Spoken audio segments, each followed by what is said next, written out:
Buenos días, el día de hoy yo les hablaré sobre los derechos en Guatemala. Los derechos humanos son esenciales para la dignidad de todas las personas.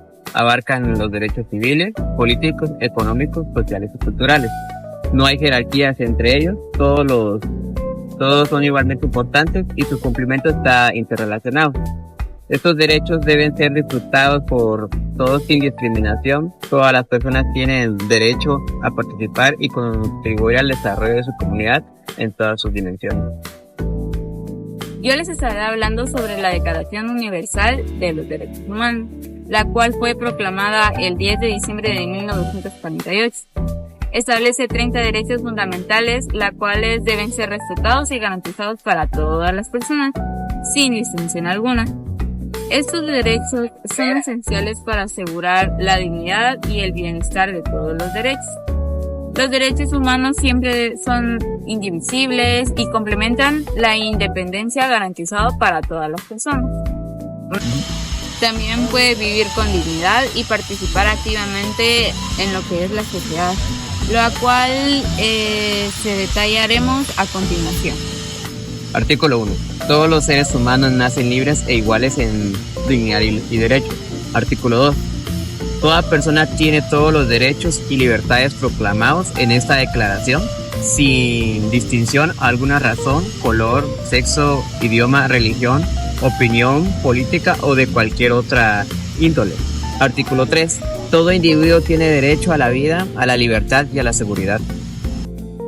El artículo 4 nos dice que la esclavitud y la trata de esclavos están prohibidos en todas sus formas. En el artículo 5, nadie será sometido a las torturas ni a penas o tratos crueles, inhumanos o degradantes. Artículo 6. Todo ser humano tiene derecho en todas partes el reconocimiento de su personalidad jurídica. Artículo 7. Todos son iguales ante la ley y tienen un derecho igual a la protección de la ley. Artículo 8. Toda persona tiene derecho a un recurso efectivo entre los tribunales nacionales competentes que la ampare contra actos que violen sus derechos fundamentales. Artículo 9. Nadie podrá ser arbitrariamente detenido, preso ni desterrado.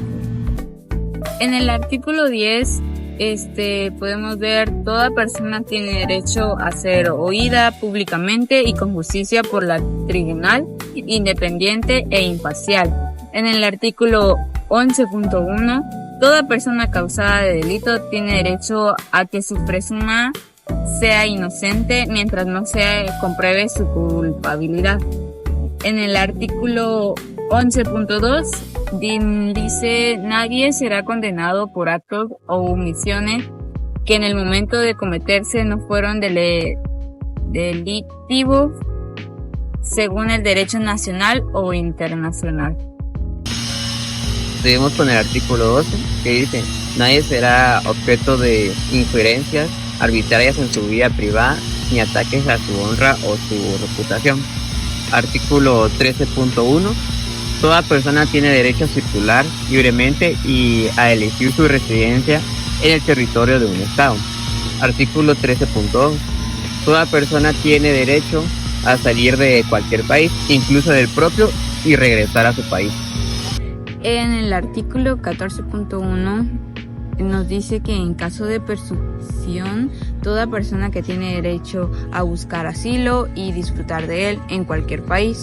En el artículo 14.2, este derecho no podrá ser invocado contra una acción jurídica realmente originada por delitos comunes o por actos opuestos a los propósitos o principales de las Naciones Unidas. En el artículo 15.1 nos dice que toda persona tiene derecho a una nacionalidad. Seguimos con el artículo 15.2, el cual dice que a nadie se le privará arbitrariamente de su nacionalidad ni del derecho a cambiar de nacionalidad. El artículo 16.1 dice que los hombres y las mujeres a partir de la edad nubit en la que según cada cultura una persona puede contraer matrimonio, tienen derecho a casarse y fundar una familia y disfrutarán de iguales derechos durante el matrimonio en caso de disolución del mismo. Artículo 16.2. Solo mediante libre, pleno y consentimiento de los futuros esposos podrá contraerse el matrimonio. Ahora seguimos con el artículo 16.3. Aquí nos dice que la familia tiene derecho a la protección de la sociedad y del Estado. En el artículo 17.1, toda persona tiene derecho a la propiedad individual tanto como colectivamente. En el artículo 17.2, nadie será privado abiertamente de su propia propiedad. Seguimos con el artículo 18, el cual dice que toda persona tiene derecho a la libertad de pensamiento, de conciencia y de religión. El artículo 19 dicta que todo individuo tiene derecho a la libertad de opinión y de expresión. Y el artículo 20.1 dicta que toda persona tiene derecho a la libertad de reunión y de asociación pacífica.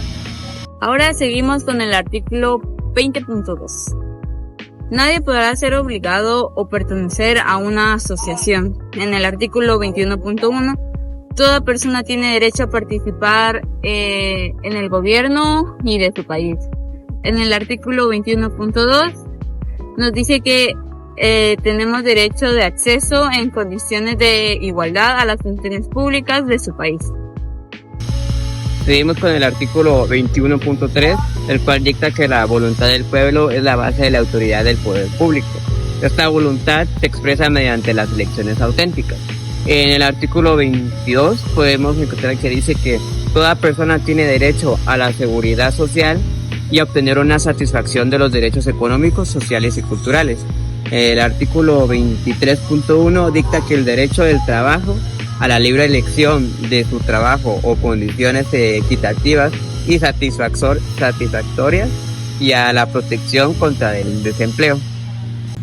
En el artículo 23.2 hablan sobre el derecho y la discriminación alguna, a igual el salario por trabajo igual.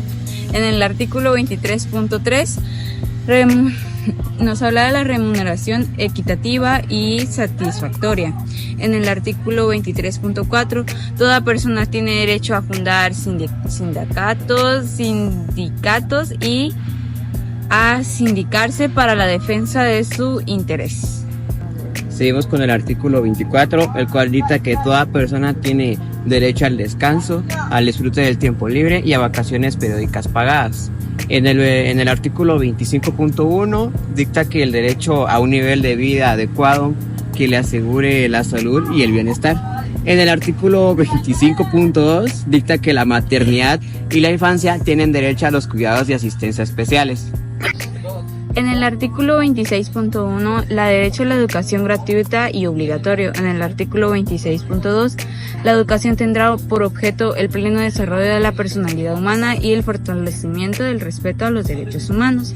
En el artículo 26.3, los padres tendrán derecho preferentemente a escoger el tipo de educación que habrá de darse a sus hijos. El artículo 27.1 dicta que derecho a tomar parte libremente en la vida cultural de la comunidad, a gozar de las artes y participar en el proceso científico y en sus beneficios. El artículo 27.2 dicta que derecho a la protección de los intereses morales y materiales que le correspondan.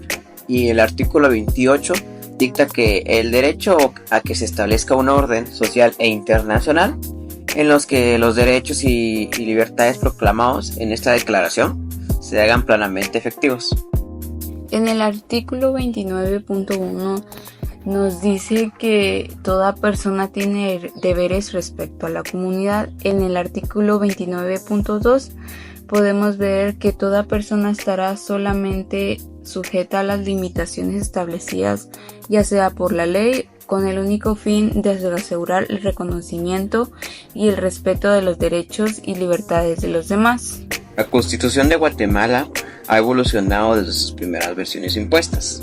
Durante la época colonial, bajo la influencia francesa, tras la independencia en 1823, Guatemala y otras naciones centroamericanas comenzaron a desarrollar sus propias constituciones para organizar la vida en sus habitantes. En el artículo 29.3 nos dicen que Estos derechos y libertades no podrán ser ejercidos en la posición o los propósitos en los principios de las Naciones Unidas. En el artículo 30 nos dice que nada en esta declaración podrá ser intérprete, ya sea en el sentido en el que confiere el derecho de algún Estado o un grupo de personas para emprendedores, desarrollos, actividades o ya sea realizada en tendientes a la superposición de cualquier de los derechos y libertades proclamadas. La parte dogmática de la Carta Magna abarca desde el artículo 1 al 139, del cual establece los derechos y obligaciones y libertades fundamentales de todas las personas. Esto se divide en dos secciones principales. La primera dice las personas y sus derechos. Detalla los derechos individuales y colectivos garantizados a todos los ciudadanos.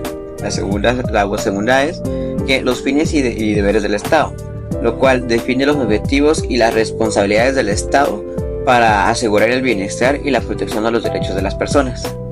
Carta de Magna nos dice que es la máxima ley del país y es el respaldo jurídico de todas las instituciones, se divide en tres partes: dogmática, que establece los derechos fundamentales de los ciudadanos. En la orgánica se define la estructura organizada por el gobierno, y la pragmática, que detalla las aplicaciones, funcionamientos y prácticos de las leyes. La parte pragmática de la Carta Magna, que va del artículo 263 al 281, define que las garantías y los mecanismos necesarios para asegurar su cumplimiento de los derechos establecidos en la Constitución. Su objetivo es proteger el orden constitucional mediante los procedimientos y recursos legales efectivos. La parte orgánica de la Carta de Magna nos dice que abarca en el artículo 140 al 262. Regula lo que es la estructura, organizaciones de funcionamiento del Estado, establece las distribuciones ya sea del poder entre los diferentes órganos del gobierno, la estructura jurídica política del país y las limitaciones del poder público, que nos garantiza que es el respeto a la dignidad, a los derechos de los ciudadanos. Define como su organización y funcionamiento en las instituciones, tales como se ejerce en el control del poder. Esperamos que este video les haya gustado y espero que sea de utilidad para su vida. Este video es para que puedan conocer un poco más sobre los derechos. Nos vemos.